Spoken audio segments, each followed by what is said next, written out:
Bom, acho que não vai ser isso. Bom, boa noite para todos e todas de novo. Sou anfitrião e hoje vou falar um pouco sobre agrofloresta, no Realidades Locais, REGLO, mais para os íntimos, que somos todos nós. O REGLO, que é uma iniciativa que começamos alguns meses atrás, para conectar realidades locais nos diferentes pontos do planeta, aí, onde estão rolando transformações com base em processo de aprendizagem. Essa é a minha visão, e essa visão é parcial, porque ela é construída por todo um corpo, tem várias pessoas que participam dessa construção. Então, essa é a minha parte da minha leitura sintética para poder apresentar aqui. O tema desse encontro é agrofloresta em educação ou agrofloresta em educação.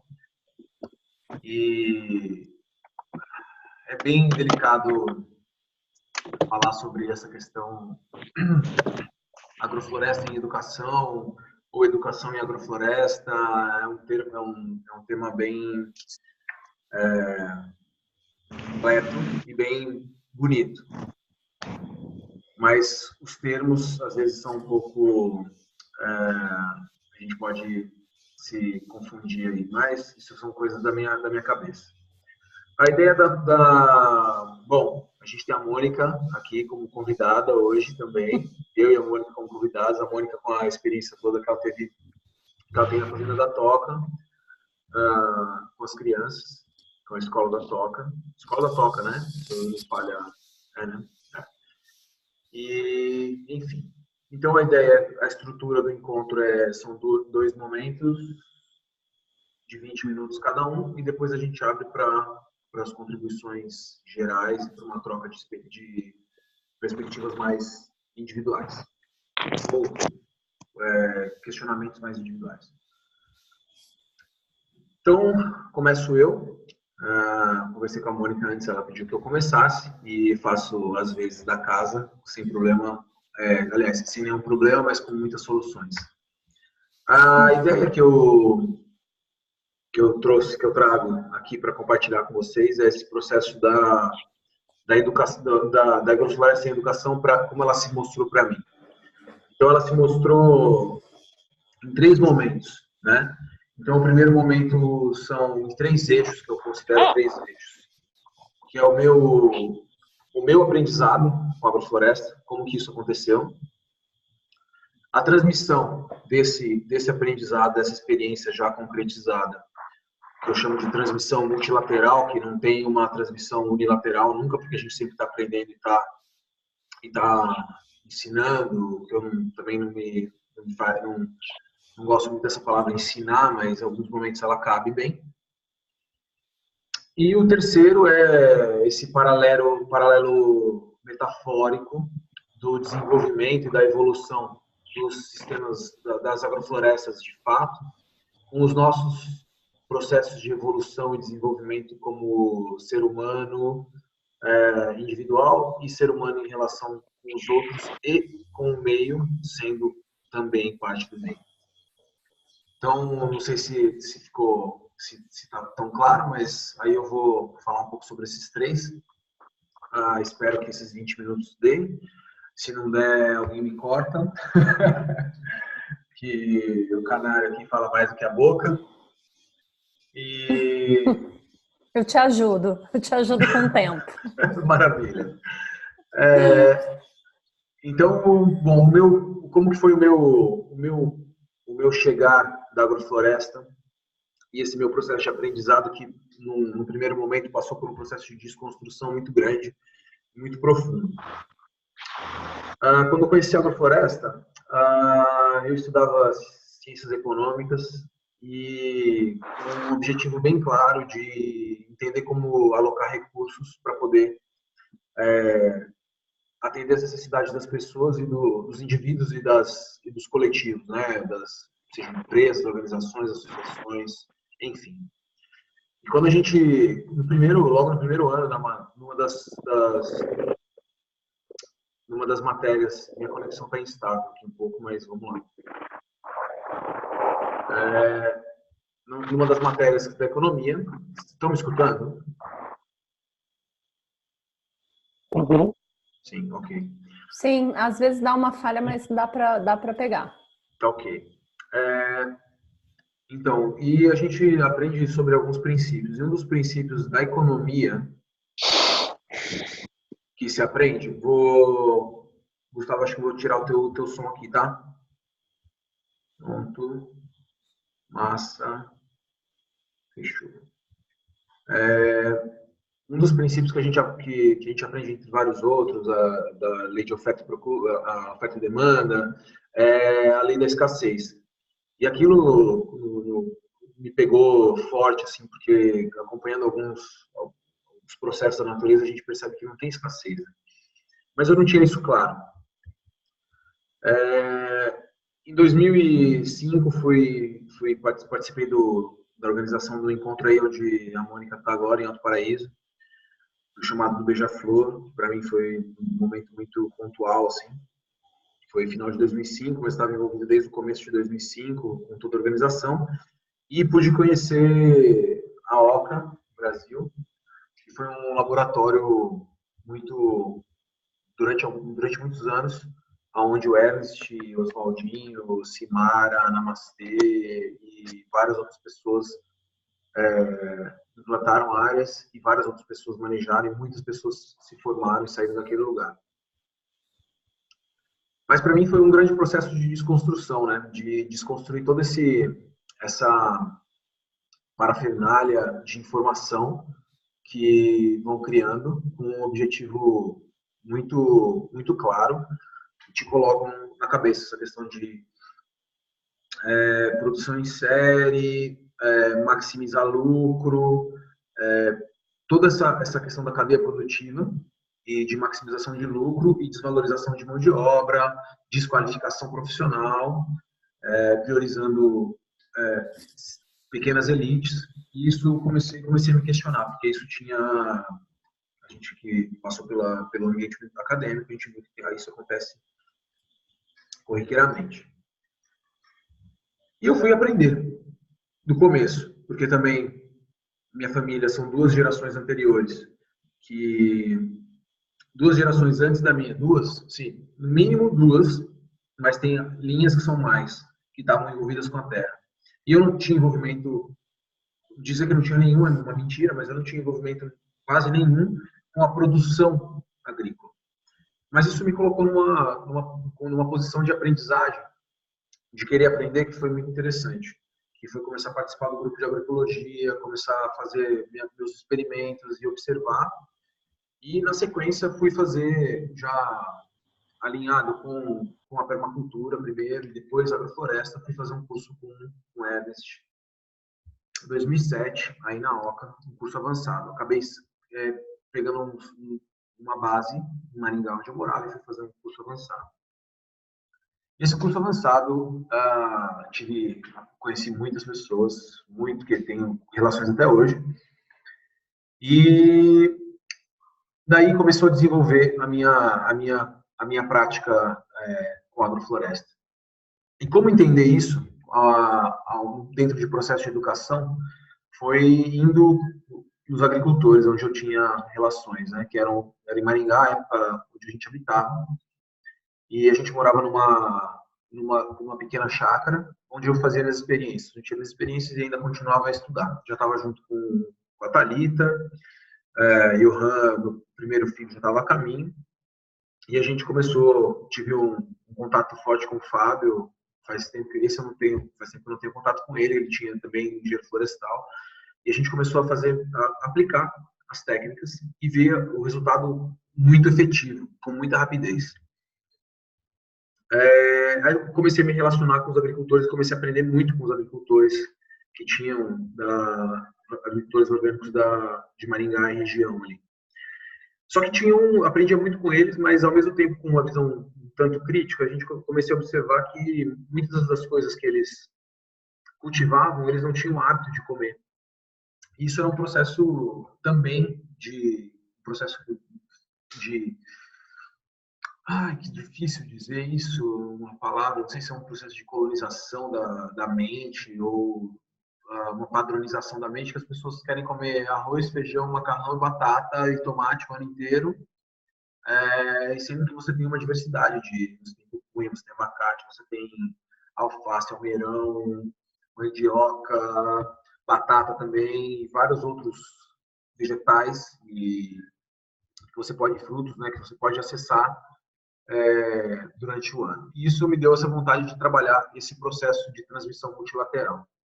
Então, o que eu comecei a rodar e desenvolver a minha habilidade para poder começar a fazer esse processo de transmissão multilateral desses conceitos, dessas práticas. Muito mais prática do que conceito, mas os conceitos são muito importantes porque eles levam a prática a diferentes práticas que elas são legítimas e elas são verdadeiras.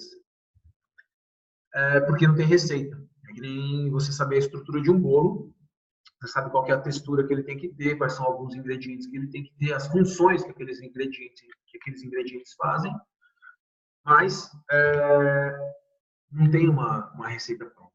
Então, a agrofloresta é isso. Para mim, fica bem claro que a agrofloresta não tem receita e transmitindo também um pouco do que o Ernest sempre coloca. Menciono aqui o Ernest porque ele tem essa consideração grande por ele como um grande professor e um grande instrutor desse processo de desenvolvimento, apesar de eu fazer isso de uma forma autodidata em certos aspectos, de buscar informação e me relacionar com as pessoas. E com os meios, e com as plantas, e com todo, de se ver em né? Com a situação. Então, um dos aspectos que me foi tratado que me foi colocado como resposta dos trabalhos que eu venho fazendo, é que as pessoas gostavam quando chegava alguém na qualidade de técnico, como eu sempre me coloquei, e os trabalhos, a maior parte dos trabalhos que eu fiz foram como técnico agroflorestal, onde a gente vinha com a capacidade técnica para poder implementar projetos agroflorestais.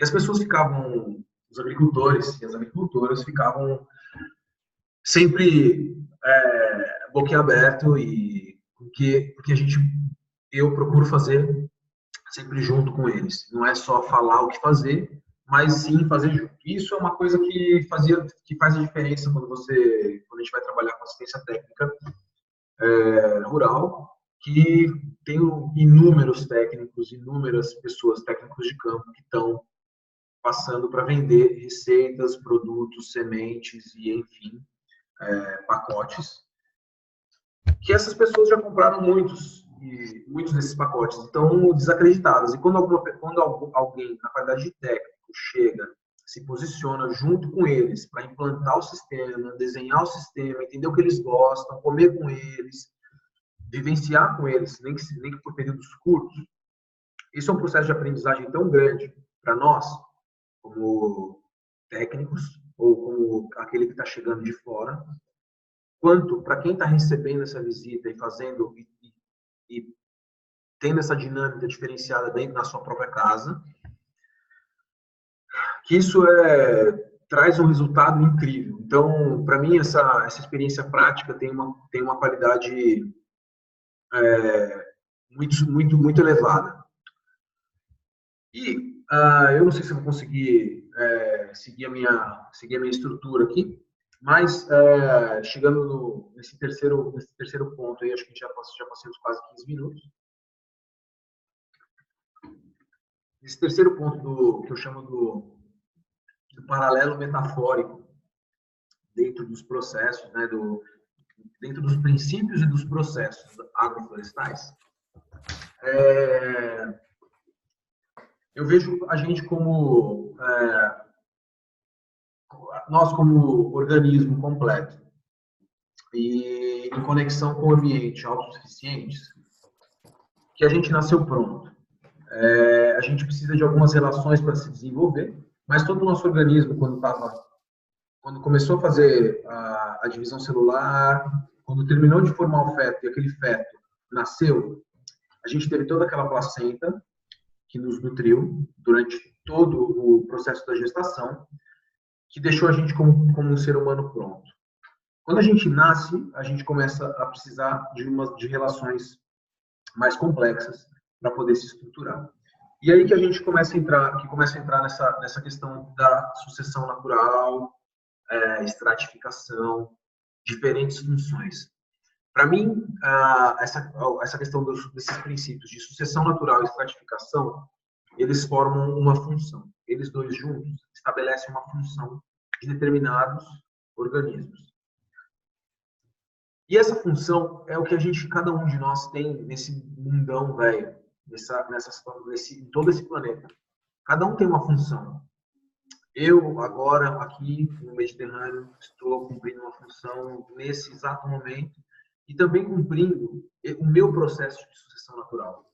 E o manejo de tudo isso, quando a gente fala em manejo colheita, poda e capina seletiva, então, quando a gente colhe algum aprendizado, nessa minha visão metafórica, é quando a gente aprende uma situação sem precisar dar com a cara no muro, sem se machucar. Esse é a colheita. Quando a gente faz uma poda, são aquelas situações onde a nossa relação tem que ser melhor direcionada, melhor conduzida, para a gente poder seguir o nosso processo de autorregulação dentro dessas relações. E a capina seletiva é como a poda, né? Então, mas todos esses processos, eu enxergo eles como colheita. Colheita de diferentes frutos. Então, pode ser posso estar um pouco divagando um pouco aqui nessa questão um tanto filosófica, mas para mim a agrofloresta tem esse papel fundamental ou essencial, não fundamental, mas essencial, de esclarecer a forma como a vida funciona e como as relações acontecem entre as diferentes formas de vida. E como a gente se relacionar dentro dessas diferentes formas de vida para que a gente possa colher um resultado positivo. Então, qual que é a melhor forma que a gente pode se relacionar para a gente ter esse resultado positivo? Então, isso, para mim, a agrofloresta é uma ferramenta de aprendizagem extremamente profunda. Eu paro por aqui, poderia continuar divagando um pouco, mas eu prefiro depois pegar questões pontuais ou alguém que queira colocar alguma coisa, a gente consegue evoluir com essa conversa, tá bom? Para mim, é um enorme prazer ter a Mônica aqui hoje. É muito, muito bom. A gente sempre se desencontrou. Quando eu estava no sítio, ela estava passando lá por perto. Quando a gente veio para cá, daí também ela esteve no sítio. E aí, quando eu estive na toca, acho que eu não te encontrei. Mas, enfim, a gente está aqui agora e para mim é uma grande honra e um grande prazer. É um grande merecimento para mim poder escutar dela agora. Que legal. Obrigada, Gabriel. Bom, então, gente, é um prazer estar aqui e eu compartilho disso. Então, assim, conheço o Gabriel e a Thalita já de várias andanças aí pelas redes e tudo, mas a gente está se encontrando e começando a trocar agora, né? De forma mais direta e explícita. E temos muitos amigos em comuns por esse mundão também, né? O que é bem legal. E isso já é um resultado do que a gente aprende quando a gente está fazendo as agroflorestas, né? essa questão da teia da vida, das redes, das trocas. Então isso é muito evidente, né? Então é tipo assim, amigo de amigo meu já é meu amigo, né? E já fica desse jeito. Então, assim, eu vou dar só um panorama para quem está aí, então, do que é essa história. De formação, sou bióloga, sou nascida e criada em Brasília, sempre tive muito vínculo com o Cerrado. Na época da graduação, estudando biologia, eu comecei a me envolver com o pessoal da permacultura, conheci alguns assentamentos de reforma agrária. E eu sempre fui apaixonada por educação, eu sempre fui apaixonada por como as pessoas aprendem, o que desperta a aprendizagem, o desejo de aprender, o que faz com que eu entenda que houve uma aprendizagem, né? E muitas dessas questões desses questionamentos de aprendizagem e tal, principalmente quando eu comecei a atuar no IPOEMA, que é o Instituto de Permacultura em Brasília, e sempre frequentando muito também a Chapada, desde sempre, dos veadeiros, tive essa oportunidade de crescer com a natureza, né? Muito perto, assim. Brasília ainda é uma cidade que proporciona, o Cerrado está ali dentro, né? Você anda muito de bicicleta, enfim, vai para os lugares. E eu lembro que, assim, conhecendo a permacultura, eu conheci a agrofloresta. Agora, uma coisa engraçada, curiosa, enfim, desde 2006, eu ajudo a acontecer cursos do Ernest, que eram os cursos que aconteciam pelo IPOEMA, no Sítio Semente, né, com o João, o Iberê, o CJ, o PAN, enfim, o pessoal que estava super envolvido nas agroflorestas. Aí, claro, também a gente conhece o Oswaldinho, que é uma figura onipresente das agroflorestas, que vale a pena você convidar para o seu projeto, para ele dar uma osvaltinha e dar uma turbinada no seu sistema. Ele é um catalisador de sistemas agroflorestais, assim, uma figura incrível.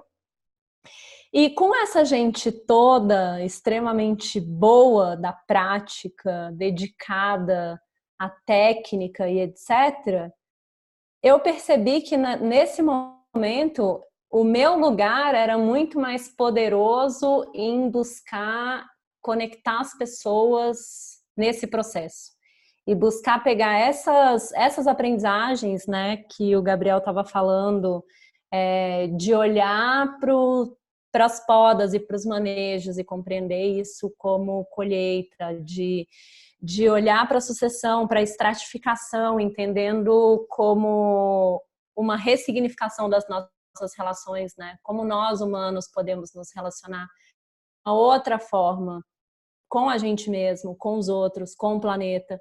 Então, pela oportunidade da abundância desse grupo, que foi onde eu comecei, que foi o IPOEMA, eu tive a oportunidade de me relacionar com as agroflorestas a partir de um lugar, vamos dizer assim, como uma sala de aula onde a gente tem a oportunidade de aprender a abundância. Então, a abundância no sentido do paradigma. O que é a abundância enquanto valores? O que é a abundância em termos de comportamentos compartilhados? O que pode ser a abundância como essa força motriz que orienta a nossa visão de mundo?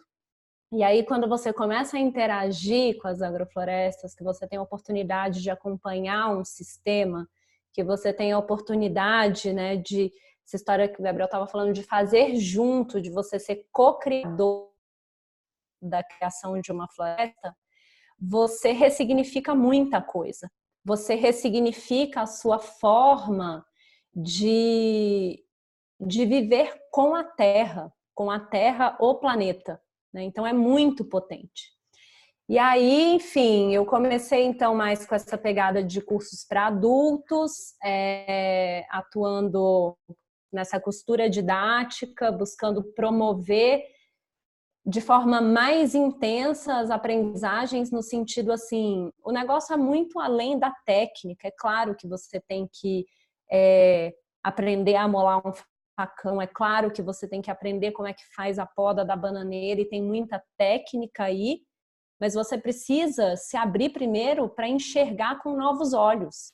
Enxergar uma dinâmica que é uma dinâmica da vida, que acontece em tudo que é vivo, e que as agroflorestas são um cinema extremamente intenso dessa pulsão da vida acontecendo o tempo inteiro. Então, se a gente traz isso para as escolas, por exemplo, que aí já foi a experiência dentro da Fazenda da Toca, que é uma fazenda de produção de orgânicas que hoje está muito focada em ovos e fica no interior de São Paulo, e Tirapina. Lá a gente teve a oportunidade de criar uma escola que tinha como eixo filosófico da abordagem pedagógica a natureza como mestre. Então a gente garantia na rotina momentos para a gente ir para dentro da floresta, eram crianças de 2 a 6 anos, então ir para a floresta para fazer o quê? Para viver, para estar com a floresta.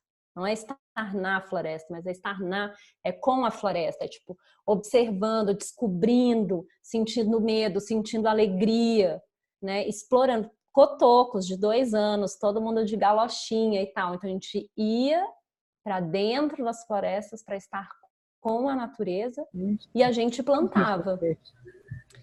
E quem ajudou a começar essa área das agroflorestas foi o Oswaldinho. Então ele já começou com o Oswaldinho, tem muita sensibilidade para como trabalhar com as pessoas. E o primeiro ponto que ele traz é assim, precisa ser muito prazeroso. Então, o solo tem que estar já, assim, muito fofinho, uma delicinha. A gente apresenta uma diversidade de sementes e mudas e tal, que vão ser sucesso garantido no consórcio, porque é a primeira experiência. Então, a gente até volta um pouco para o resgate do Rudolf Steiner, né? Os primeiros anos de vida, o mundo é bom, gente, tem que valer a pena. Então, quando a gente começa um projeto de agroflorestas com as pessoas, é para ser muito legal, é para a gente descobrir, é para a gente se encantar novamente. Porque existe um lugar nessa observação dos ciclos de vida, né, nessa observação da interdependência entre todas as formas de vida que estão se manifestando. Nessa sucessão, né? Tipo, na estratificação não existe espaço vazio. Tem uma coisa aí que a gente volta a se lembrar, porque a gente nasce sabendo, que é o campo do mistério, que é intrínseco à natureza e que é intrínseco a tudo que é vivo. E que é um lugar que a gente, de alguma forma, vem negando e vem se distanciando dele. Que faz a gente entender, muitas vezes, acreditar sem questionar, que esse contexto da escassez é uma realidade, é um contexto viável, quando na verdade não é. Ele é uma manifestação patológica da forma como a gente anda vivendo, mas a gente tem outras raízes, a gente tem outras sabedorias. Então, no fim do dia, embora eu esteja hoje fazendo a minha primeira roça, né? Passei os últimos 5 dias aí plantando uns 2.000 abacaxis consorciados agora, estou super feliz, abrindo bolha nas mãos, que eu estava muito no computador e pouco na enxada. Eu nunca fui a melhor pessoa da técnica e do conhecimento das plantas, mas eu descobri, assim, que uma das maneiras mais potentes, na minha opinião, para a gente ressignificar o paradigma mesmo, que o paradigma é o lugar mais profundo, é onde estão todos os nossos valores, é onde estão todas as nossas crenças, e são crenças compartilhadas, né, naquilo que a gente de fato acredita. Então, construir essa crença compartilhada de que nós, seres humanos, podemos ser co-criadores do nosso processo evolutivo e de que a gente pode sim construir um futuro de abundância, foi nas agroflorestas. Foi, tipo, trazendo as agroflorestas para o dia a dia, dentro da estrutura curricular. Mas a desculpa perfeita para falar de agroflorestas dentro da estrutura curricular foi a alimentação. Porque todo mundo come. Todo mundo come, né? E aí, primeiro, então, a gente tem essa grande desculpa da cozinha como sala de aula. Isso é para todas as idades, gente. Educação infantil, Fundamental 1, Fundamental 2, ensino médio. Ensino médio pode abrir a agroindústria. sabe? Pode botar a galera para fazer CSA, para serem os responsáveis pelo CSA, etc. Educação infantil é deleite, é desfrute, e vamos lá vendo essa magia, o mundo dos tatus bolinhas e vários outros bichos. E adulto é resgatar o senso de comunidade, porque a gente é mamífero, mamíferos são seres gregários e a gente precisa reaprender a viver em comunidade. E o primeiro passo é comer junto. Então, ter a comida no coração desse lugar de reaprender a viver com a terra, com T maiúsculo, é muito potente, porque você ressignifica a relação com o meio ambiente, você ressignifica a cultura, você ressignifica a saúde, você ressignifica a visão de mundo. E se você come, você planta, né? É muito mais gostoso. Então foi assim que a gente conseguiu, e seguindo muito as inspirações do Oswaldinho, a gente começou com a prática de um canteiro por pessoa. Então cada criança tinha o seu 1 metro quadrado de canteirinho ali na escola da Toca. E aí você vê preciosidades, como por exemplo a Bianca, que plantou o canteiro dela com 1 ano e 8 meses. Aos 7 anos ela saiu da escola comendo palmito da pupunha que ela plantou. Só isso. Né? Então você tem a oportunidade de ver uma série de questões, porque a gente começa a desenvolver empatia por todas as formas de vida. A gente começa a antecipar consequências indesejáveis, percebendo a resiliência do sistema. A gente começa a tornar o invisível visível, a entender como a natureza sustenta a teia da vida por anos e anos e anos e anos. E deixar vivo em nós esse lugar do mistério. A gente nunca ensinou às crianças os nomes das plantas, nem os populares e nem os científicos. A gente falava, porque é isso, tá ali, mas não tinha uma aula, né, de dendrologia, uma aula de botânica, não existia isso. E aí você escuta comentários. Você viu, Alice, que o meu pau-formiga está maior que o seu abacate? E ninguém falou em pau-formiga. Ninguém falou em abacate. Como que elas sabem? Porque elas observam. Ou você escuta... Você viu, Yas, que hoje a Jataí pegou pólen no meu girassol? Isso, gente, Jataí é uma abelha minúscula. E você pode enxergar os pólens de girassol nas patinhas delas, né? Então, esses são exemplos que vão mostrando que a gente está alcançando aquilo que a gente imaginava, porque a prática inicial de tudo isso é a observação. E assim, a gente fica muito ansioso olhando para a complexidade do mundo que a gente está hoje, querendo encontrar soluções. E a gente vai e propõe soluções que são mais do mesmo. Propõe soluções que não vão na profundidade das causas estruturantes das questões.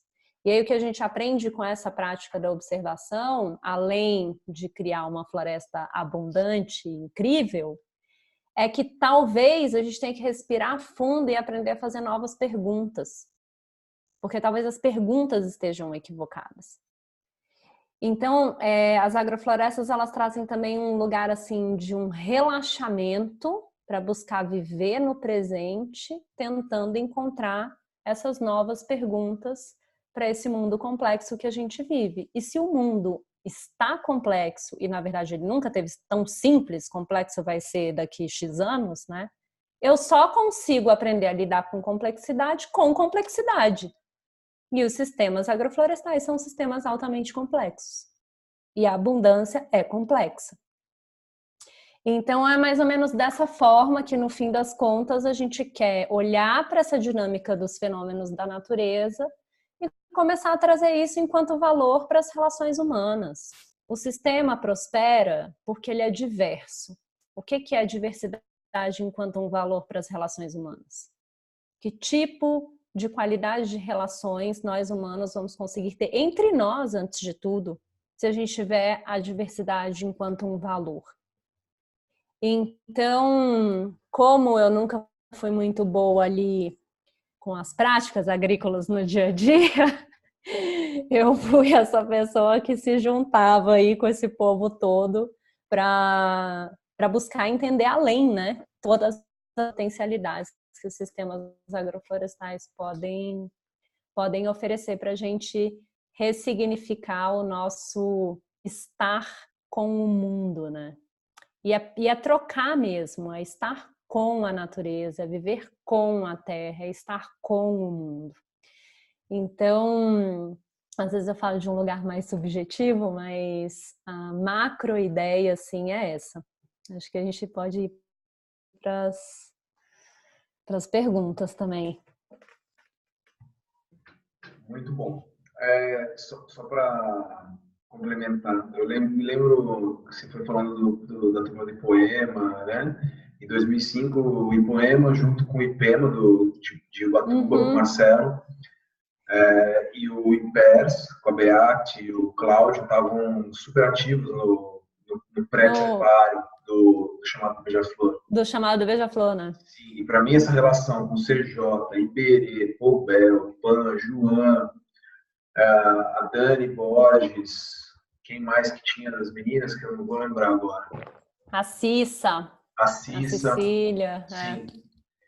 E, nossa, foi fundamental, assim, dar essa entrada, entrar por essa porta nesse universo, né, da permacultura, e já abrindo uma clareira, assim, com o Namastê. O Namastê tinha 17 anos na época, e ele cruzava com ele de vez em quando ali na Flor de Ouro, de vez em quando na Oca, e depois essa relação foi se evoluindo de uma forma muito bonita.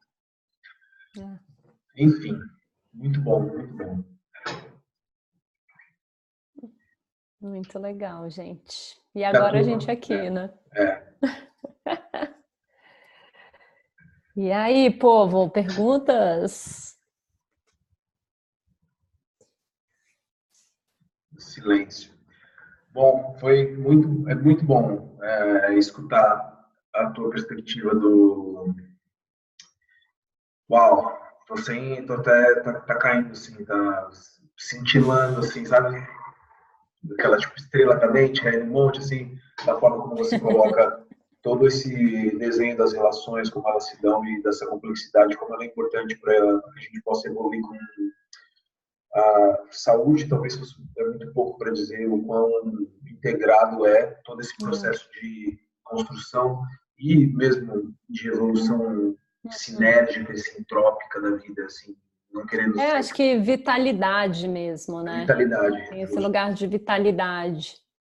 E assim, no fim, hoje eu acho mais importante realmente, principalmente quando a gente tem um tempo mais curto, de falar desse lugar mais profundo mesmo, né? Porque é muito maior, assim.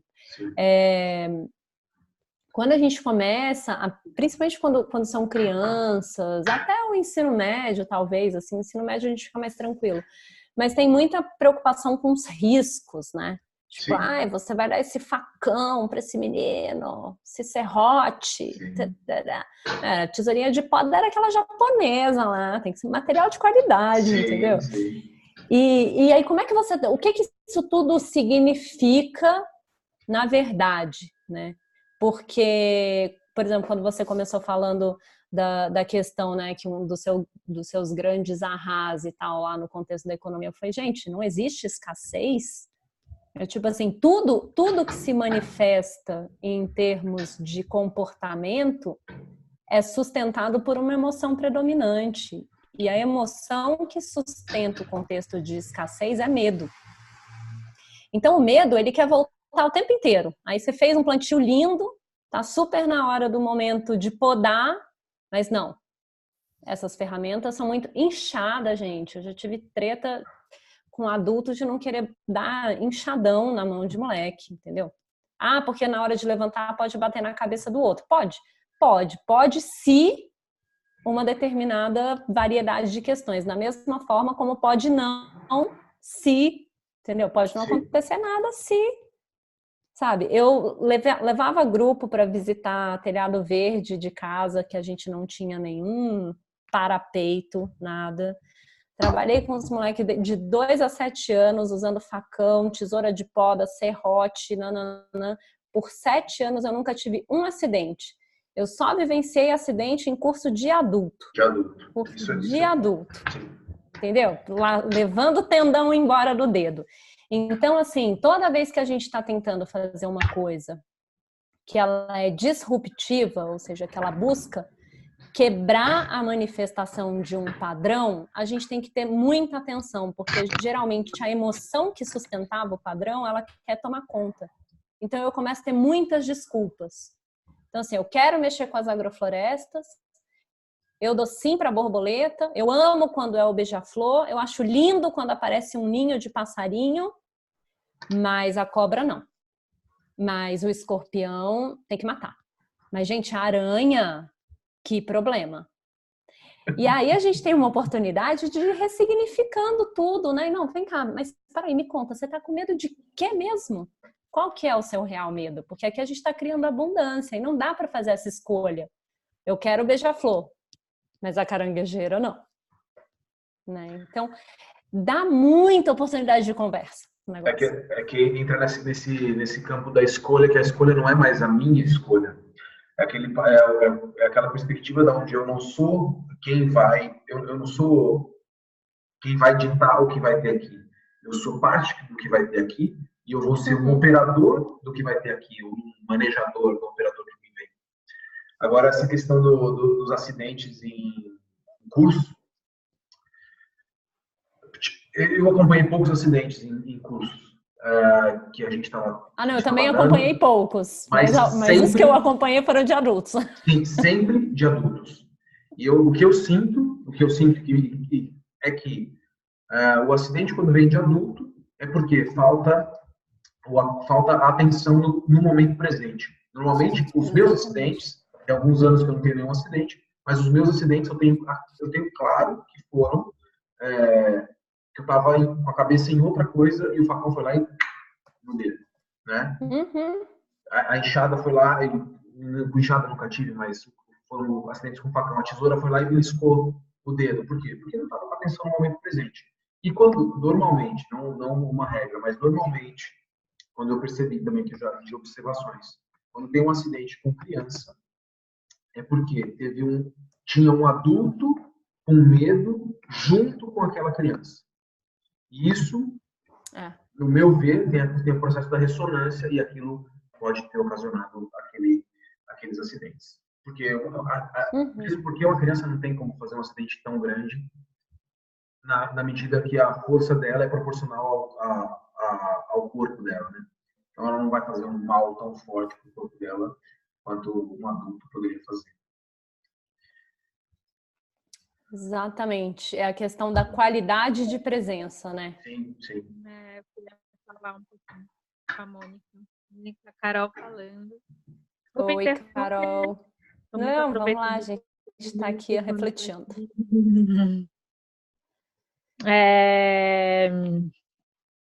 Eu estava ansiosa para ouvir você falar.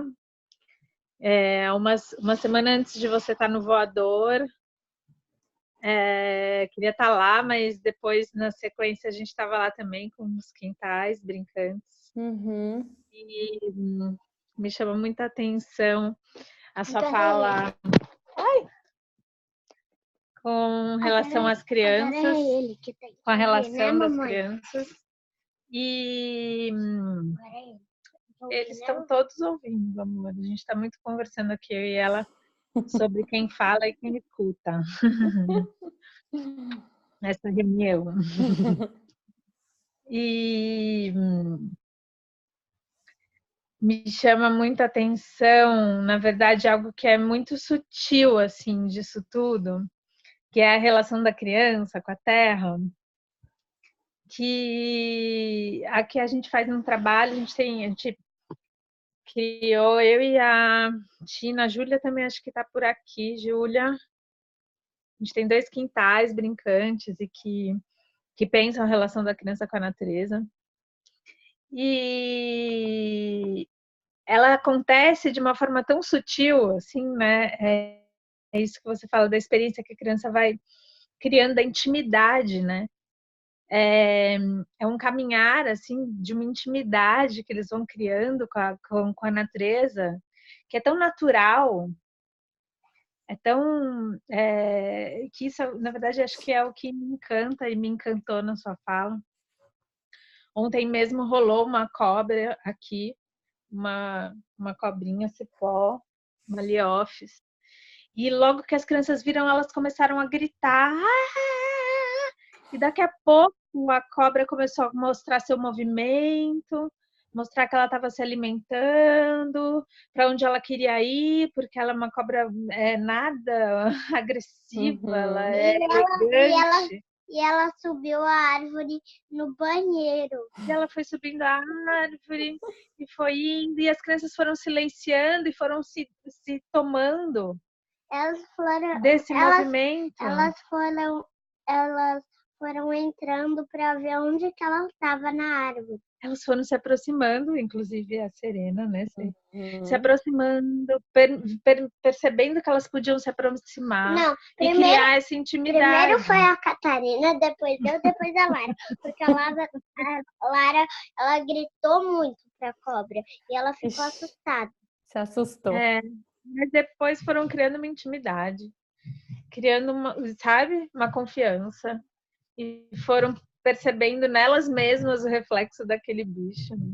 E a gente brinca aqui que a nossa agricultura é uma agroecologia brincante, anarquizada, porque é isso, a criança come uma pitanga e joga a semente da pitanga, daqui a pouco está germinando a pitanga. Nessa relação que não tem nada da nossa intenção, eu falo que eu não tenho intenção pedagógica nenhuma, porque por si só as crianças têm uma relação pela natureza que é muito natural, que é muito, né, da germinação, elas já são passarinho, né? E é isso, é lindo, queria agradecer, grata, queria muito ter te ouvido. Valeu.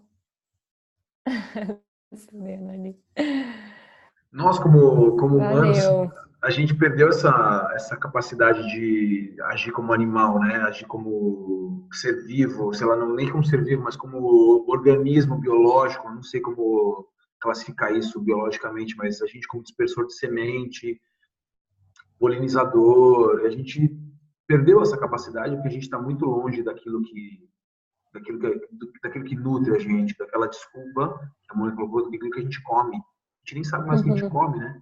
E aí comer uma pitanga, comer um tomate, cagar ali no canto e nascer tomate, que esse é o melhor plantio de tomate japonês, né? Que é o plantio de tomate japonês, é plantio de tomate coco. Então você vai lá e planta, passa pelo trato digestivo, quebra a dormência da semente. Então tudo isso a gente vem perdendo, jogando cocô num monte de água, água indo pro rio, que, enfim.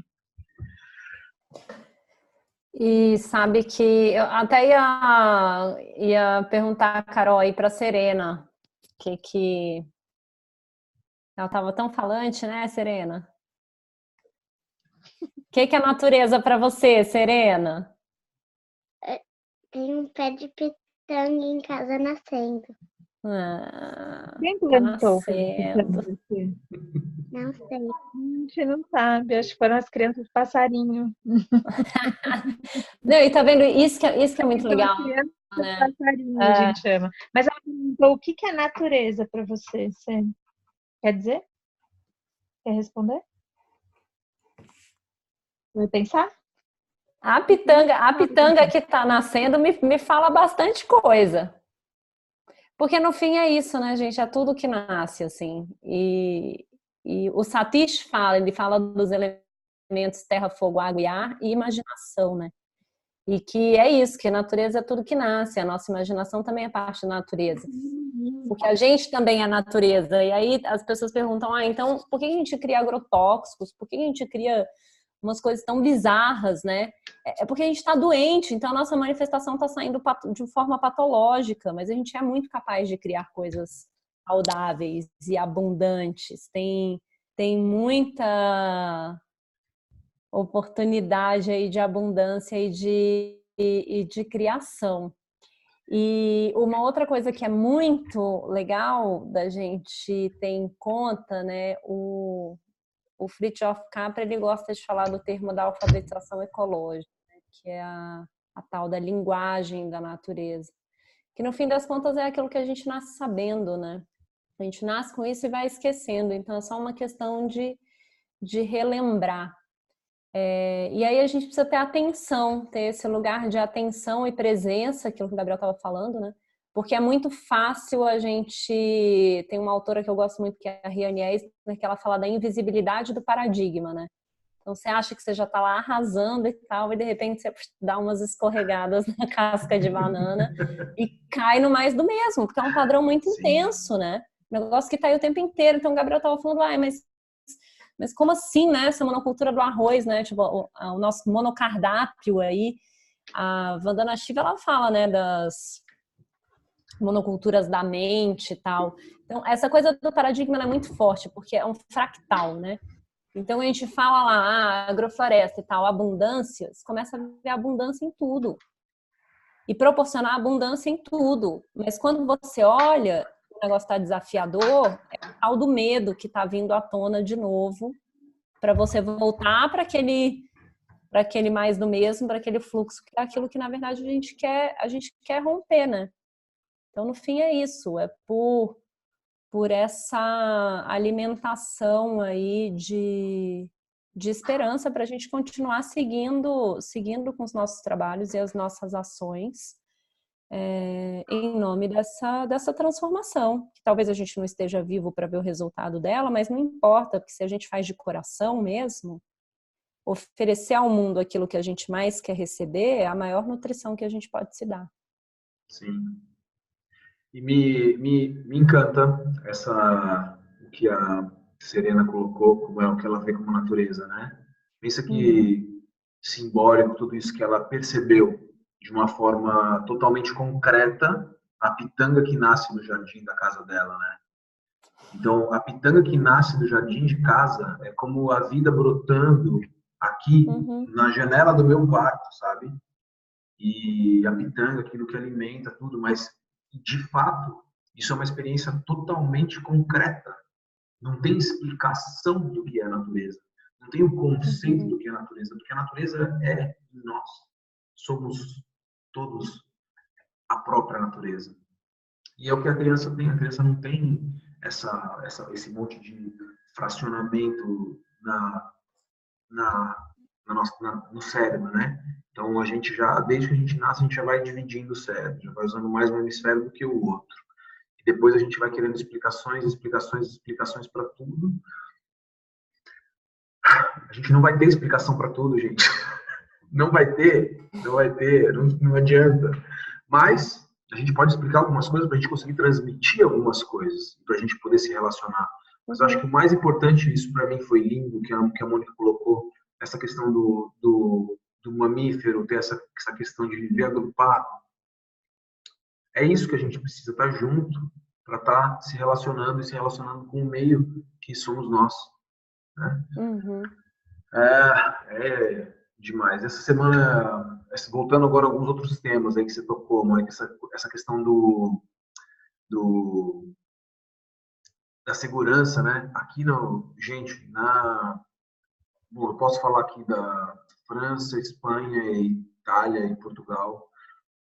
É uma loucura o medo, como eles têm o medo de lidar com as crianças. Esses dias eu estava numa reunião com os apicultores, a gente está passando um tempo numa fazenda biodinâmica e tem um grupo das apes, né? E eles estavam... A maior preocupação com eles não era o que as crianças iam ver, aonde elas iam ver e se relacionar com o grupo de apes. Salve, Tom. A preocupação maior deles era o quê? Com o seguro que ia ter que ser feito para cobrir alguma criança, e se alguma criança fosse alérgica, o que ia acontecer se ela tomasse uma picada. E esse tema ficou como meia hora numa reunião de 2 horas, um quarto da reunião, do encontro, que era para tratar sobre abelhas, e tratou sobre isso. Mas, enfim, isso são outros aspectos. Então, que a gente tem que começar também a quebrar um pouco essas questões. As podas aqui na Itália, poda acima de 4 metros de altura, você já tem que ter um curso para subir em árvore, para poder fazer tudo aquilo. É todo um processo muito maluco, que a gente está começando a entender como que isso vai suceder. E agora, voltando a essa questão das sementes, tive com o Ernest agora semana passada, e aqui na Itália, um projeto muito, muito bacana. E a questão principal é o quê? Botar a semente no chão e não ficar preocupado com o desenho do sistema, com o que vai ter produzido agora, mas de trazer essa informação da semente, voltando para o que a Serena colocou, de que a semente traz dentro do sistema uma série de informações, isso talvez, eu não sei, não sou biólogo, mas quando ela começa a tomar os choques, né, os estresses para ela germinar, ela começa a ativar uma série de informações que ela vai precisar para desenvolver para aquele ambiente. E quando ela começa a germinar, ela começa a liberar uma série de exudatos e uma série de informação mesmo que não são também exudatos e às vezes não são só vibracionais, campos de ressonância, que começa a trazer essa vibração de crescimento. Então, a gente já notou aí no Brasil a diferença de sistemas plantados com sementes junto com mudas, que elas trazem toda essa informação. A diferença da evolução dos sistemas. E aqui, na terra de um amigo na França, a gente vê claramente a diferença das áreas onde foram colocadas sementes e onde não foram colocadas sementes, o desenvolvimento das áreas. E isso, daí faço uma conexão com a questão de que a gente nasce pronto, a gente é um organismo pronto para poder se desenvolver em plenitude. Se a gente souber fazer isso com a natureza, a gente, nem que a gente foque que a gente quer comida, mas a gente vai dar um manejo adequado para a gente ter comida. A gente tem o ambiente completo. Se a gente sair catando semente agora aqui, começo de outono, cheio de semente, abundante. Eu até estava fazendo uma coleta para fazer guirlanda anteontem. Falei, gente, essa guirlanda aqui a gente pode plantá-la depois, que vai dar um canteiro, sabe? É rama de amora, é rama de figo, rama de sabugueiro, semente de pinos, semente de maçã, semente de romã, e por aí vai. E aí você planta aquilo, está nascendo, sabe? E nós, humanos, nascemos prontos para poder observar o meio no qual a gente vive. E o primeiro meio que a gente vive, são nossos semelhantes, nossa casa, mas está logo ali o chão, começa a engatinhar, começa a ver tudo, é terra na boca, é semente, põe no chão, vê o bicho, e começa a se relacionar. E aí, chega num determinado momento, a gente delega, que daí isso é uma questão só do ser humano, de mamíferos, delega a nossa função de genitor ou de semelhante, né, da mesma espécie, para um terceiro, distante da nossa realidade, dar continuidade ao processo de educação dessa criança. Que, na verdade, não está educando, porque ele está educando para seguir e continuar o mesmo padrão que a gente já vê, que não vai nada, né? Uhum. Não dá nada, dá muito menos, né? É isso, um pouco. Não tem fim esse assunto. Não tem fim, não. Que bom. Porque tem muita coisa para fazer. Mas que incrível, né? Informação sobre a vibração da semente. Sim. E Que lindo. Já muda, né? Totalmente. Bom, não sei se estou mudo aqui, não. Toda essa informação, eu conheci um cara aqui que há 30 anos que ele faz essa pesquisa, um engenheiro florestal também, que ele faz a pesquisa ele põe na planta, na árvore, ele faz com a árvore. A informação que elas têm, vibracional, com relação ao ambiente onde ela está. E daí eles fazem com relação ao ambiente, com relação a outras árvores, com relação a outras espécies. É incrível. Ele não tem esse estudo com as sementes, né? Mas ele tem estudos com as florestas plantadas, com florestas nativas, com florestas que regeneraram. E é lindo. E aí a gente vê, de fato, experiencia, não que só vê, que não tem uma explicação científica. O que eu vi nas áreas que foram plantadas que tinham semente, as áreas que não tinham plantas de semente, não tem uma explicação científica, porque não foi feita nenhuma pesquisa científica em cima dessas áreas. Mas você vê nitidamente como é a brotação das outras plantas, como que é a frutificação, como que é a incidência de doenças, como que é a sanidade como um todo, né? E você vê o desenvolvimento de uma área 2 anos avançada de uma área do ano. É incrível, é maravilhoso. A informação que a semente traz é uma coisa realmente surreal, surreal. Faz bastante diferença mesmo a semente. Não, e essa é uma luta de várias pessoas, né? Eu ainda não cheguei assim no... A escola da Toca foi muito próxima do ideal de escola que eu tenho na cabeça, mas eu ainda não cheguei exatamente lá. Até porque eu precisava ir pros maiores também, né? Sim. Gente, eu sou louca para chegar, ter uma assim que pegue até o fim do ensino médio, enquanto tiver que ser escola, né?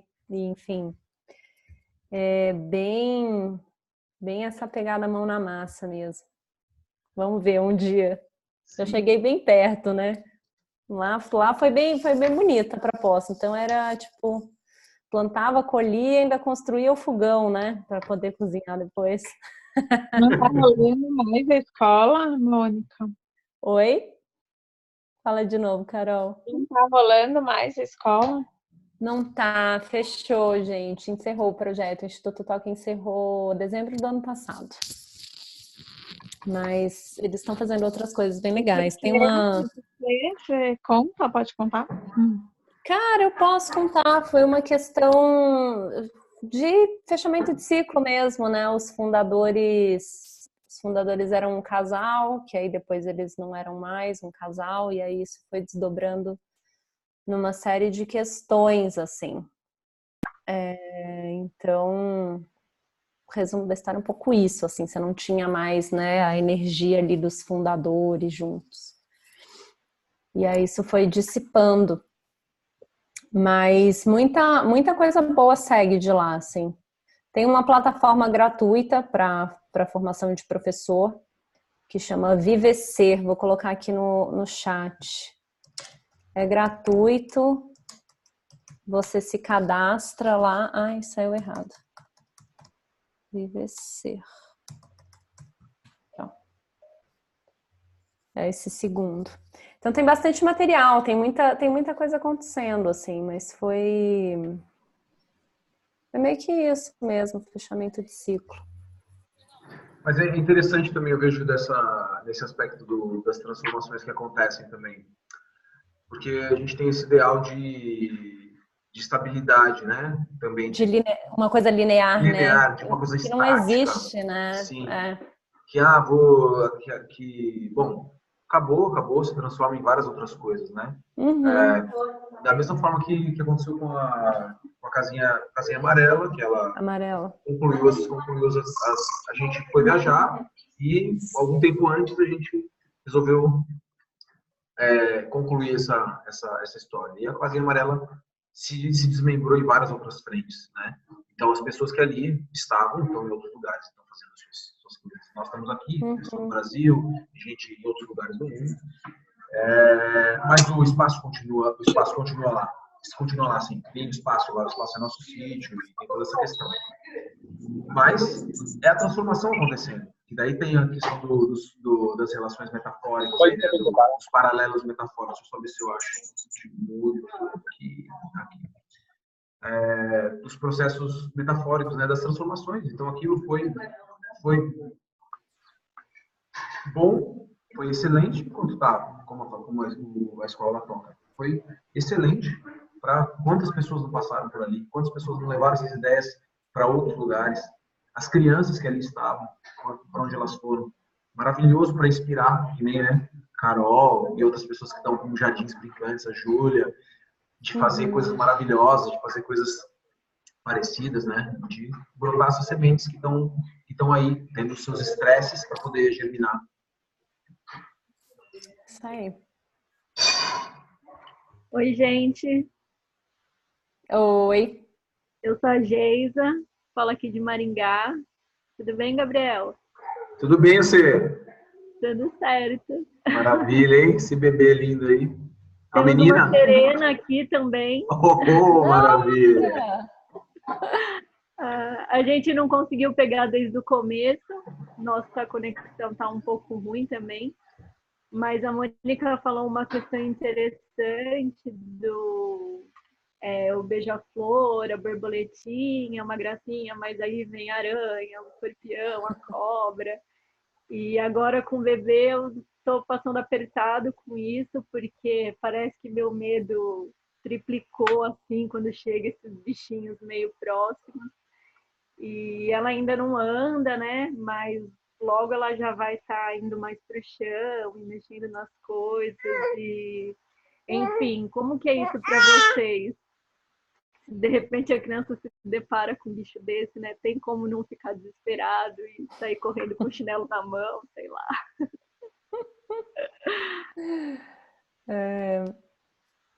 Quer falar? Quer que eu fale? Pode falar. Pode falar, se você falar, eu falo da minha Isso é experiência complemento. da minha experiência de pai, assim.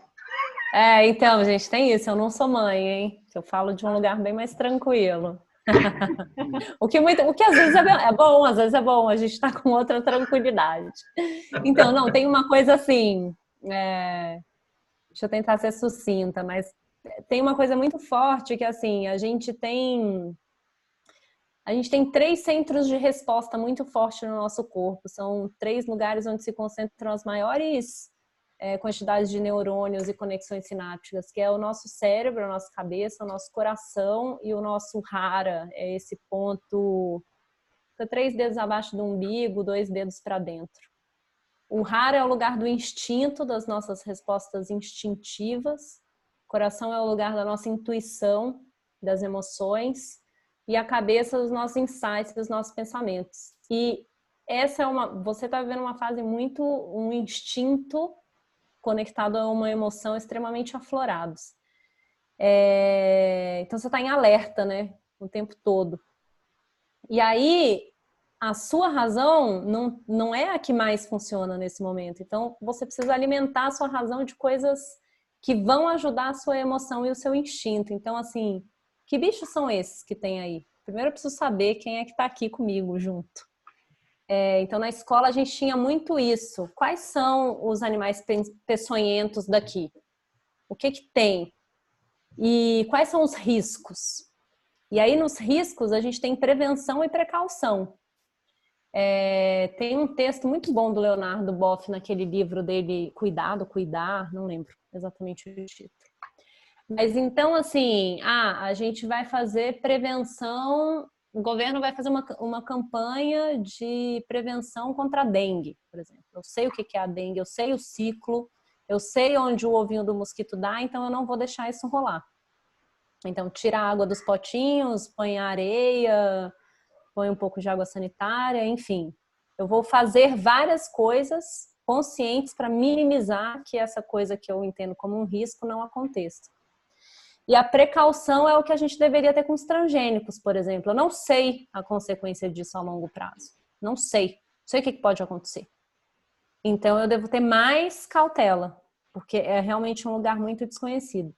Então, tudo isso para explicar que, assim, se você conseguir mapear ao seu redor o que tem de aranha, de cobra, de escorpião, nananã, e onde tem o antídoto para isso e tal, você tem a sua rota de fuga, vamos dizer assim, mapeada. Era isso que a gente tinha na escola. Então, por exemplo, a gente sabia, era uma escola pequena, a gente tinha 40 crianças, então a gente sabia meio que de cabeça já quem tinha alergia. A gente sabia quais eram as cobras peçonhentas dali, a aranha e tal, e a gente sabia onde é que tinham os soros, né? Os antídotos, caso fosse necessário. Então, isso dá um relaxamento para a questão racional. E à medida que ela for crescendo, não pelo medo, mas pela qualidade de presença e atenção, vocês vão ensinando à medida que as coisas vão emergindo, que é tipo, putz, isso não pode ir pra boca, isso aqui não dá para pegar. Apareceu essa aqui, você chama a mamãe, você chama o papai e tal, entendeu? É devagar, mas tem uma sabedoria aí, intrínseca também. E esse é o lugar do mistério que a gente precisa aprender a confiar e relaxar. Então, essas são as coisas que eu posso compartilhar com você agora, assim. Ah, eu ia tentar ser rápida, eu não consigo, né? Fala mais que você, Gabriel. Não. Se juntar esses dois, deve dar uns 20, né? É, daqui a pouco vai dar 9 horas, né? Tô brincando. Mas Bom, conta aí da sua experiência. minha experiência, a gente nunca teve nenhum. Bom, não é verdade. A gente teve uma situação com nossos filhos, com um dos nossos filhos, com o mais novo, que foi com flor. Não foi nem em casa e foi com flor. Mas isso foi uma situação bem atípica. Foi ele pegou aquele Lipium alba, que tem muito na região de Campo Largo ali, Curitiba, dos Campos Gerais, e pegou a flor e colocou na boca. Na hora que eu vi, eu tirei, mas eu não sabia o grau de toxicidade que tinha. Fui dar uma pesquisada, não tinha. Ele tinha 1 ano e 2 meses, estava recém andando, e a gente estava na casa dos amigos. Tinham várias mesas e as mesas estavam todas algumas com esses enfeites com essas flores. Ele pegou e só pôs na boca, enfim, ficou 3 dias só de água, vomitando e provavelmente tendo algumas alucinações, eu não sei se teve ou não. Mas ele está vivo e está mais vivo do que nunca, ou mais vivo do que sempre. É super ativo, super bem, assim. Porque a gente nunca teve problema nem na casinha amarela com nenhuma das crianças, com nenhum tipo de bicho, nem com aranha, nem com escorpião, nem com cobra, sendo que a gente sempre tem aranha marrom lá, tem armadeira, tem jararaca, também tem algumas cobras que não são venenosas. E já teve situação de se encontrar cobra que vai e tira em outro lugar. Mas o que eu falo o que eu faço, que depois eu comecei a passar para as crianças. Eu nunca tive, eu nunca tive nenhum acidente com animal, situação assim, nem com planta nem com animal. Sou muito cauteloso também. Mas o que eu falo, eu vou entrando nos lugares e vou pedindo mentalmente, conecto com o coração, e vou pedindo, eu estou entrando aqui para fazer o meu manejo, a minha coisa, e com licença, eu peço só que vocês não precisam se mostrar para mim, se mostra com cautela que eu possa ver e desviar, e vou entrando com isso, né? Tem uma frasezinha meio montada que na minha cabeça fica assim, eu não estou me lembrando agora, porque eu não estou nesse ambiente, mas algo como isso. E para as crianças, mostrar para elas, não do tamanho da tua serena, mas quando vai ficando um pouco maior, para ela saber o que se toca e não toca, o que se observa e o que se pode tocar. Aí você não dá para tocar, tá? E você já vai tendo essa situação. Que é diferente de cada criança, né? Tem criança que tem alergia, tem criança que não tem, né? O Ami mesmo, que é o nosso terceiro, não tem alergia de nada.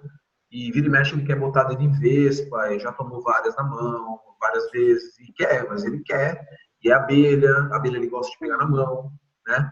Que eu pego a abelha na mão também, então ele quer pegar a abelha na mão, quer ficar com a abelha, e Maria Fedida, e tudo. Quer tocar, quer se relacionar. E vai. Mas aí tem que dar essas precauções.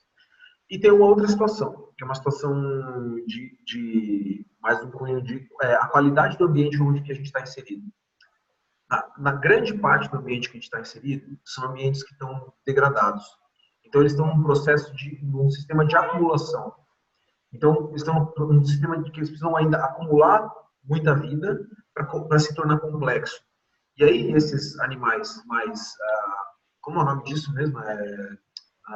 Que tem peçonhentos.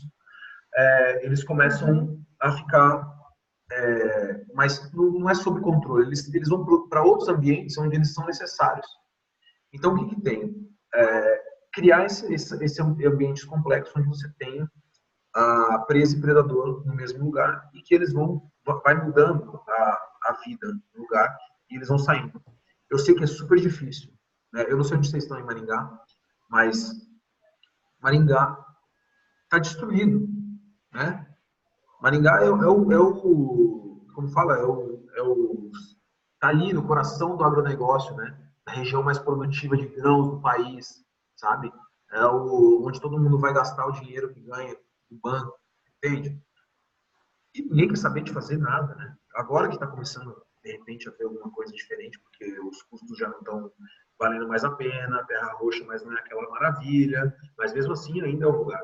Então, eu imagino que onde você esteja, possa ser um refúgio de todos esse tipo de vida que estão fugindo dos inseticidas e dos venenos em geral, e eles vão acabar indo para esse lugar. Manter limpa a casa, tirar isso que a Mônica falou, né? Então, manter limpo onde a criança vai, deixar onde você conseguir enxergar essa situação. E aí, dentro de casa, eu sempre fazia o meu processo de mamífero grande porte, cuidando da cria no meu habitat. Aranha marrom se mostrou de dia, ou eu vi ela à noite, está perto da cama, tchau para ela, sabe? Escorpião dentro de casa, sinto muito. Ou se eu conseguir tirar, ok, mas se não dá tempo de tirar, se não estou com habilidade suficiente para tirar, sinto muito. Tirei quantas aranhas não tirei de casa de Maringá, e tanto em Campo Largo, no sítio também, muitas. E jararaca, no sítio a gente já encontrou 3. Consegui tirar 1, 2 fugiram e nunca tivemos nenhum problema com jararaca. Jararaca é bem forte, né? É isso. Não sei se... Ô, gente, posso fazer... Eu queria compartilhar também. Mas... Oi, Carol. Primeiro, eu gostaria de agradecer a todas essas falas, estou achando incrível. Eu estou em Florianópolis, estou aqui fora porque a conexão da internet é melhor, então estou ficando um pouco com frio, que está ventando. Tem que entrar também, que as gêmeas, eu tenho gêmeas, elas estão lá dentro, mas elas também adorariam participar dessa conversa sobre natureza. Então, eu só gostaria de pontuar que eu acho riquíssima essa troca nossa em relação a essas conexões que a gente está fazendo, né? Tanto com os animais, quanto dessa perspectiva da agrofloresta, dessa diversidade, e como isso aprofunda a nossa humanidade, né? Esse medo, como a Mônica falou, e o Gabriel falou, né? E a outra, como você chama? O Fábio, tá como Fábio aqui, a moça com a bebezinha. Esses medos, né, que a gente tem como humano mesmo, e como essa perspectiva da abundância também nos dá medo, né? É um paradoxo, mas é verdade. Assim, a gente tem medo de lidar com todas essas coisas. Mas como isso é bonito também, como essa nossa capacidade de sentir esse medo também aprofunda, né, a nossa humanidade. E que bom, né? Que bom que a gente pode vivenciar isso em plenitude e nos aprofundar nessa nossa humanidade. Eu acho isso riquíssimo. E eu estou gostando muito dessa conversa. Muito bom, gente. Obrigada. Na verdade, muito importante, né? Interessante. Sem ele, a gente não cuida do que tem que cuidar, né? A gente estaria muito maluco, né? Eu estou muito vulnerável, né? E não é isso também, né? Aqui eu percebo uma coisa bem linda, que eu falei esses dias sobre isso, sobre os animais, né? Me perguntaram como é que a gente cuida dos animais. A gente tem bastante aranha, tem escorpião, tem cobra. E o que eu percebo, além dos cuidados que você, Gabriel, contou, e dessa perspectiva, Mônica, né? Do medo, do que a gente sente, do como é que a gente vai vibrando, como é que a gente cuida, né? Se alguma coisa acontecer. É que os próprios animais, eles estão aqui, mas eles estão muito ligados nas crianças. Mãe. Eles também já sabem o que fazer quando uma criança se aproxima, sabe? É simbiótico, assim, é uma troca muito natural, assim. Tanto eles sabem o que fazer para se proteger das crianças, e também nunca tive um acidente com nenhum animal silvestre. Só um minuto. E tantas crianças, porque eu estou num lugar em que na casa de cada criança é natural encontrar e conviver com esses animais. Eles sabem que eles têm que bater o sapato, eles sabem que eles não podem enfiar a mão em qualquer lugar, já é da vida deles, já pertence à vida deles esses cuidados. E os animais também, tanto que eles se aproximam e as aranhas correm. As cobras têm todo um cuidado com as crianças e encaram as crianças e ficam se olhando e percebem se elas podem passar. se as crianças não vão. Tem criança que gosta, a gente tem uma formiga cortadeira, que faz aquelas que fazem altos caminhos, assim. E a criança gosta de experimentar a picada, saca? E fica ali cuidando daquilo, e eles cuidam do buraco que elas estão fazendo, e elas fazem um caminho de pedra em volta para a gente lembrar do buraco. Tem uma mangava agora fazendo ninho em tronco oco, e eles cuidam daquilo. Às vezes eles querem fechar para brincar no tronco, e depois no final eles abrem para a abelha sair, sabe? Então eles vão construindo essa relação que não é só da criança para o bicho também vai conhecendo quem são essas crianças, como a ocupação se dá e se começa a criar, sabe, essas proteções. Isso é muito lindo. A Serena quer falar alguma coisa para não esquecer. Fala, Serena. Hoje eu fui pôr o sapato e a mamãe não chacoalhou. Daí eu ia pôr o sapato e saiu uma aranha do meu sapato.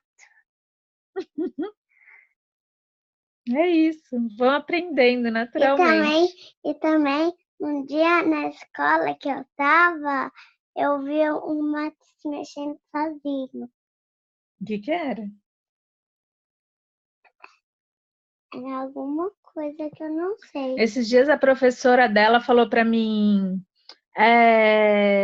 nossa, a gente foi para praia, a escola é do lado da praia. A gente foi para praia e aí tinha um quero-quero gritando, e de repente eu vejo sua filha assim, parada. Você quer contar?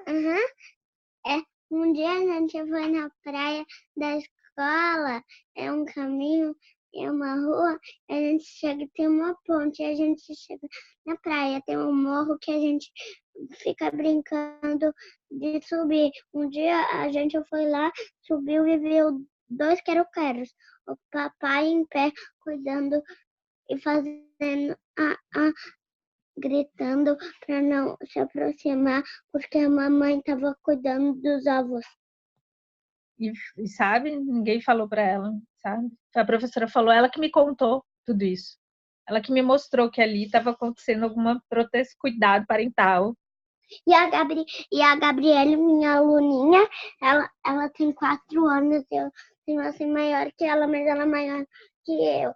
Então ela não entende muito, porque ela é maior, mas ela não entende, por causa que um dia ela estava indo perto do quero-quero, ele fez o barulhinho que ele tem, e a prof falava para não ir, mas ela ia. Ficou tudo bem? Ficou. Às vezes o medo era da professora, não da criança, né? O que acontece é isso. Boa noite aí, pessoal. Bom escutar vocês. Aproveitar para dar um oi aí para todo mundo. Carolina, prazer. Mônica, prazer. Júlia, que está fazendo aí, prazer também. Daí, amigo, bambina, tudo bem? Gabriel. Então, vou aproveitar, deixa aí para dar esse abraço e também trocar uma ideia com vocês sobre essa questão dos bichos, né? Que foi muito, eu acho que cada um como pai, né? Que nem a Mônica falou, depois um lugar que eu não sou como pai, que é outra história, mas obviamente como pai a gente reflexiona muito sobre esse medo, né? Que é o que a Júlia falou, enfim, né? Sobre essa questão. No Naui, quando a gente estava em Garopaba, enfim, lá também saiu muita tararaca, cobra coral, né? Mas teve um episódio específico, assim, um pouco depois que ele chegou lá na casa, que ele estava brincando no deck, né? E, enfim, voltou depois de um tempo, assim, branco, já estava assim, tipo, pai, uma jararaca, eu estava brincando, eu olhei para trás, virei, e ela estava aqui, pai, ele falou assim.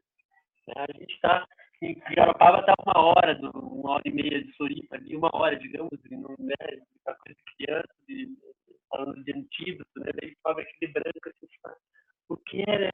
Ele olhou para mim e falou, pai, eu olhei no olho dela, ela não quis me ouvir. Saiu sem querer. Foi imagine aquela coisa, né? Numa jararaca, seja mordendo assim, enfim, né? E eu olhei para ele e falei, pô, sério, assim, né? Aquela respirada, eu falei, pô, então vamos lá tirar ela de boa, né? Então, levar ela longe de casa, né? Não vamos tentar não assustar ela. Então, na realidade, o Naue, ele teve sempre uma conexão especial com as cobras, que ele achou umas 3, 4 de coral, né? Enfim, vários processos nisso.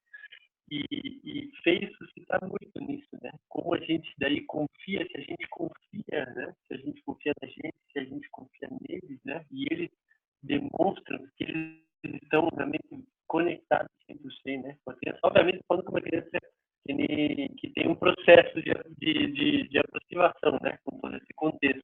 Obviamente, um que é do prédio, sai no mato, que nem vocês falaram, realmente não sabe proceder, não lembra, não esquece, não tem essa vivência tão integrada, né? Mas no nosso caso, tanto não é que sempre foi muito de mato, de sempre adorar o Aqui bosque, tá realmente. muito picado aqui, tá claro para vocês, gente? A fala, eu não estou escutando muito claro. Aí, não. Tá bem ruim a net, talvez. Melhorou. Agora melhorou. Tô num lugar de net. Então, Mas eu para não consegui esticar pegar. não, para não esticar muito também, porque também isso no México, por exemplo, quando a gente estava no México, que tirava escorpião debaixo do colchão, não tinha asas, assim, era uma coisa assim de alucinar, né? O primeiro que eu vi também deu chinelada, assim, né? Essa coisa de instinto, assim, e depois aí já no primeiro, foi uma daí a Ana saiu também com essa coisa que lá no México, né, pro escorpião, por mais que era uma coisa sagrada, né, então a gente, é uma oportunidade, né, é uma oportunidade de encarar esse medo, né, real, né, instantâneo, né, como, e daí, pô, aí, vamos deixar, não tem porquê a gente dá até um exemplo, né? Que a gente dá com esse de não encarar esse medo, como é que a gente pode empatizar com o mundo, sendo que, né? Eles falaram que o comportamento deles é outro, não é? É muito instintivo, tem que dar um acidente muito grande, eu acho, para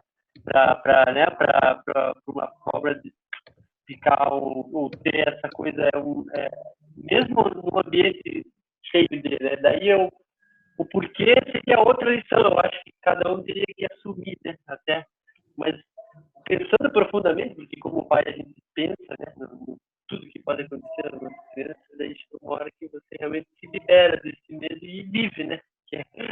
Porque nós estamos vivos, né? E refletir sobre esses mais profundos é o que nos faz realmente chegar mais perto, né? Dessa liberdade. Assim é eles, né? Assim é o respeito que a gente deve ter, não só com isso, né? Senão com todos os procederes deles, né? E nessa escuta, e não transmitir o nosso medo diretamente, né? Que é o que acaba acontecendo.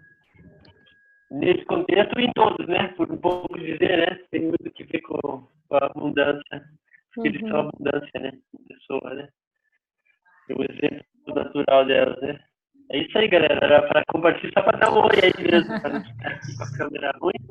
Massa. Mas Muito bom escutar vocês aí. Um abraço muito forte bom. para vocês. Eu vou continuar vou deixar vocês continuarem aí no toque. Vou desligar, que a câmera está bem ruim aqui. Eu mando um abraço para vocês. Vou escutá-los. Que delícia. Valeu, Tom. Salve, irmão. Massa. Bom te sentir. Posso fazer um comentário, gente? Posso só fazer um comentário? Eu acho que isso que a gente está falando é que já o assunto, né, foi mais, a gente está focando agora na questão dos animais, assim. Mas eu acho que tanto essa relação que a Mônica falou, né, e o Gabriel também, em relação à agrofloresta e a essas conexões com as outras espécies, isso nos libera, na verdade, né, da nossa alienação a essas espécies, que a gente é muito diferente, é tudo muito novo, a gente não conhece, né, embora a gente more no mesmo lugar, a gente não tem essa relação com as outras espécies, mas também nos libera da nossa percepção que a gente é melhor do que elas, né, porque a gente está ali lidando, a gente está convivendo, né, estamos no mesmo lugar, né, somos parte integral desse sistema maior. Então, eu acho que nos libera essa conexão. E isso é maravilhoso, né? mas isso requer aquilo que a Mônica falou, da gente realmente encarar esse novo olhar perante a vida de forma amorosa, né? Então, requer uma coragem isso, né? Mas isso é bem importante. Assim, nos tira desse lugar de valor moral, né? Acima das outras espécies, né? Então, é bem importante essa conexão real. Com certeza. Muito bom. Faz lembrar do nosso origem, né? Qual é o nosso hábitat mesmo, né? Quem que tá fora, quem que tá dentro aí do seu hábitat, né? E a questão da interdependência também. É que tem muito essa coisa assim... É porque tudo tem a dose, né, gente? Tudo pode ser saudável, pode ser patológico. Quando eu tava falando da coisa do medo, é muito assim... Esse lugar do medo que paralisa, né? Que tem a ver com esse contexto aí da escassez. Mas tem um lugar de saudabilidade que está conectado ao nosso instinto de sobrevivência. É uma emoção completamente intrínseca a nós seres humanos. Assim. Então não é para também agora demonizar o medo, não é isso. Mas é da gente estar atento, né? Medos e medos. Existem medos e medos. Mas é isso, assim. Parte do medo nos mantém vivos, né? Exato. Né? Tem esse lugar de sobrevivência mesmo. Mas é isso, e a gente vai aprendendo a ficar mais tranquilo, né? Porque eu acho que isso um pouco que a Júlia falou, é muito essa história assim... o medo às vezes está muito relacionado à questão do desconhecido também, que a gente quer ir com mais cautela. Mas chega uma hora...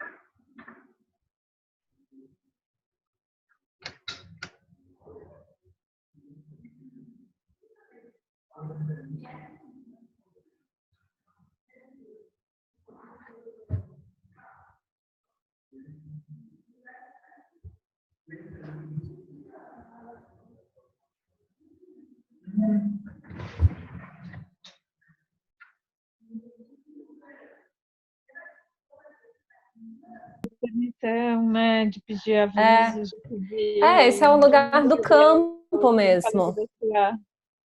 Seu cuidado com essa licença, essa conversa. É isso. Que é e assim a gente vai construindo e percebendo, encontrando as respostas das coisas também, né? Então é bem por aí. Bueno. Está no mudo, Gabriel. Bem, eu não sei como finalizar, mas acho que a gente precisa finalizar aqui, que são quase meia-noite. Aí também já deve ser que 10, quase 10. Aí não, 10 não. 8. Para mim é ótimo tudo isso. Tudo me alimenta demais. Sou muito feliz de estar com vocês aqui, como a Júlia colocou, da gente se relacionando. Não lembro a palavra que eu usou, mas maravilhoso. Isso da gente estar se relacionando, isso é maravilhoso. Para mim é fundamental. Sou mais feliz ainda de dividir esse espaço com a Mônica, de poder estar junto. E, bom, terminando isso aqui, a gente grava o Põe no Ar e a gente segue junto, trocando figurinhas todos. Tá? Maravilha. Podemos fechar? Muito obrigada. Podemos fechar. Muito obrigada. E valeu a presença aí de todo mundo. Valeu o convite. Valeu, Gabriel, Thalita. Um beijo para todo mundo, gente. Estamos conectados. Bom ver você, bom ver a Geisa aqui também agora. Massa, bem feliz de ver vocês. Sei lá quantos anos que não vejo a Geisa. Acho que uns 8, não, menos talvez. Por aí, né? Uns 8. Massa. Muito bom. A Geisa foi um paralelo, né? A Geisa, a gente participava do grupo de agroecologia lá dos idas. Que legal! 7, talvez? Não, antes, né? 6, 7. 6. Tem uns dias já. Gente, um beijo grande. Mônica, quer colocar alguma coisa? Não, só agradecer mesmo. Obrigada. E espero que o Obrigada. próximo encontro seja ao vivo, hein, Gabriel? Sim, sim. Beijo. Valeu demais, gente. Valeu. Então, boa noite para todo mundo. Massa, gente. Valeu, Obrigada. Mônica. Valeu. Até mais. Beijos. Valeu, galera. Beijo, Valeu. beijo. Boa noite. Beijo.